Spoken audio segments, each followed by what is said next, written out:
రాహుల్ గాంధీని ఖచ్చితంగా భారతదేశ వ్యతిరేకి అని ఒప్పుకుంటారు మీరు కూడా ఇది విన్న తర్వాత.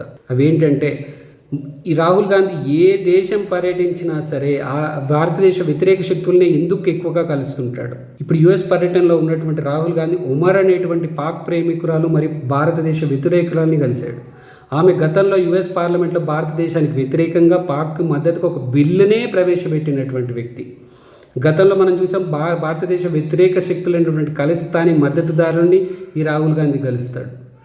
ఇతని పార్టీ అయినటువంటి కాంగ్రెస్ కేవలం ఒక పార్టీగా భారతదేశ వ్యతిరేక దేశం అనేటువంటి చైనాతో ఒక ఒప్పందమే కుదుర్చుకుంటుంది.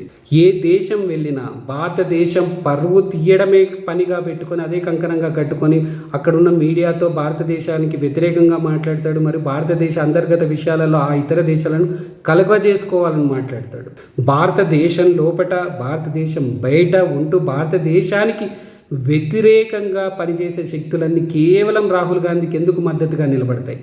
ఇతని ఆలోచన ఏంటి? ఇతను భారతదేశ ప్రధాని కావాలని కోరుకుంటున్నాడు. ఆలోచించండి, ఇప్పుడు చెప్పండి అతను ఏంటి అని. రాహుల్ గాంధీని ఖచ్చితంగా భారతదేశ వ్యతిరేకి అని ఒప్పుకుంటారు మీరు కూడా ఇది విన్న తర్వాత. అవేంటంటే, ఈ రాహుల్ గాంధీ ఏ దేశం పర్యటించినా సరే ఆ భారతదేశ వ్యతిరేక శక్తుల్ని ఎందుకు ఎక్కువగా కలుస్తుంటాడు. ఇప్పుడు యుఎస్ పర్యటనలో ఉన్నటువంటి రాహుల్ గాంధీ ఉమర్ అనేటువంటి పాక్ ప్రేమికురాలు మరియు భారతదేశ వ్యతిరేకురాలని కలిశాడు. ఆమె గతంలో యుఎస్ పార్లమెంట్లో భారతదేశానికి వ్యతిరేకంగా పాక్ మద్దతుకు ఒక బిల్లునే ప్రవేశపెట్టినటువంటి వ్యక్తి. గతంలో మనం చూసాం భారతదేశ వ్యతిరేక శక్తులైనటువంటి ఖలిస్తానీ మద్దతుదారుని ఈ రాహుల్ గాంధీ కలుస్తాడు. ఇతని పార్టీ అయినటువంటి కాంగ్రెస్ కేవలం ఒక పార్టీగా భారతదేశ వ్యతిరేక దేశం అనేటువంటి చైనాతో ఒక ఒప్పందమే కుదుర్చుకుంటుంది. ఏ దేశం వెళ్ళినా భారతదేశం పరువు తీయడమే పనిగా పెట్టుకొని అదే కంకణంగా కట్టుకొని అక్కడున్న మీడియాతో భారతదేశానికి వ్యతిరేకంగా మాట్లాడతాడు. మరి భారతదేశ అంతర్గత విషయాలలో ఆ ఇతర దేశాలను కలుగజేసుకోవాలని మాట్లాడతాడు. భారతదేశం లోపట భారతదేశం బయట ఉంటూ భారతదేశానికి వ్యతిరేకంగా పనిచేసే శక్తులన్నీ కేవలం రాహుల్ గాంధీకి ఎందుకు మద్దతుగా నిలబడతాయి? ఇతని ఆలోచన ఏంటి? ఇతను భారతదేశ ప్రధాని కావాలని కోరుకుంటున్నాడు. ఆలోచించండి, ఇప్పుడు చెప్పండి అతను ఏంటి అని. రాహుల్ గాంధీని ఖచ్చితంగా భారతదేశ వ్యతిరేకి అని ఒప్పుకుంటారు మీరు కూడా ఇది విన్న తర్వాత.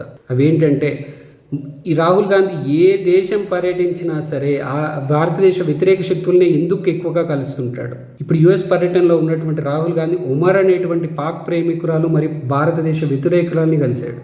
ఆమె గతంలో యుఎస్ పార్లమెంట్లో భారతదేశానికి వ్యతిరేకంగా పాక్ మద్దతుకు ఒక బిల్లునే ప్రవేశపెట్టినటువంటి వ్యక్తి. గతంలో మనం చూసాం భారతదేశ వ్యతిరేక శక్తులైనటువంటి ఖలిస్తానీ మద్దతుదారుని ఈ రాహుల్ గాంధీ కలుస్తాడు. ఇతని పార్టీ అయినటువంటి కాంగ్రెస్ కేవలం ఒక పార్టీగా భారతదేశ వ్యతిరేక దేశం అనేటువంటి చైనాతో ఒక ఒప్పందమే కుదుర్చుకుంటుంది. ఏ దేశం వెళ్ళినా భారతదేశం పరువు తీయడమే పనిగా పెట్టుకొని అదే కంకణంగా కట్టుకొని అక్కడున్న మీడియాతో భారతదేశానికి వ్యతిరేకంగా మాట్లాడతాడు. మరి భారతదేశ అంతర్గత విషయాలలో ఆ ఇతర దేశాలను కలుగజేసుకోవాలని మాట్లాడతాడు. భారతదేశం లోపట భారతదేశం బయట ఉంటూ భారతదేశానికి వ్యతిరేకంగా పనిచేసే శక్తులన్నీ కేవలం రాహుల్ గాంధీకి ఎందుకు మద్దతుగా నిలబడతాయి? ఇతని ఆలోచన ఏంటి? ఇతను భారతదేశ ప్రధాని కావాలని కోరుకుంటున్నాడు.